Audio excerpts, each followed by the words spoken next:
मीठा दुनु तहर आम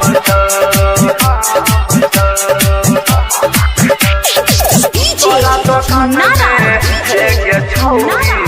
मीठा दुनु तहर आम सुन गे छौरी बाजार बहली सुन गे छौरी बाजार बहली सुन गे छौरी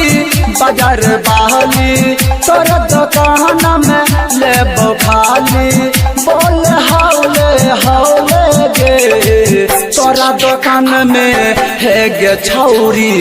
मीठा दुनु तहर आम तोरा दुकान में है गे छौरी मीठा दुनु तहर आम तोरा दुकान में है गे छौरी मीठा दुनु तहर आम सुन गे छौरी बाजार बहली तोर दुकान में लेबो खाली बोल हौले हौले गे तोरा दुकान में है गे छौरी मीठा दुनु तहर आम तोरा दुकान में है गे छौरी मीठा दुनु तहर आम तोरा दुकान में है गे छौरी मीठा दुनु तहर आम मीठा दुनु तहर आम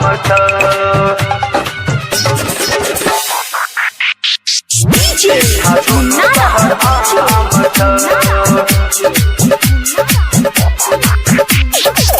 तोरा दुकान में है गे छौरी मीठा दुनु तहर आम भोरे भोरे खोल दुकाना जल्दी हमरा देखब समाना जल्दी हमरा देखब समाना बनी करा बोल छियो परेशाना आके खोल तू अपन दुकाना आके खोल तू अपन दुकाना सुन गगरिया बाजार वाली तोर दुकान में लेबो खाली बोल हौले हौले गे तोरा दुकान में है गे छौरी मीठा दुनु तहर आम तोरा दुकान में है गे छौरी मीठा दुनु तहर आम तोरा दुकान में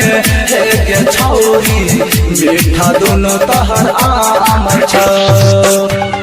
दुनु तहर आम मीठा दुनु तहर आम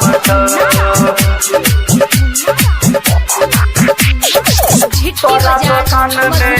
है गे छौरी मीठा दुनु तहर आम छटकी छटका पर की बरका नैल बो छौरी तर तरका नैल बो छौरी तर तरका खाय में आबै छी जब माजा जब तक माल रहै छी ताजा जब तक माल रहै छी ताजा सुन के छौरी टिकला बाली तोर दुकान में लेबो खाली बोल हौले हौले गे तोरा दुकान में है गे छौरी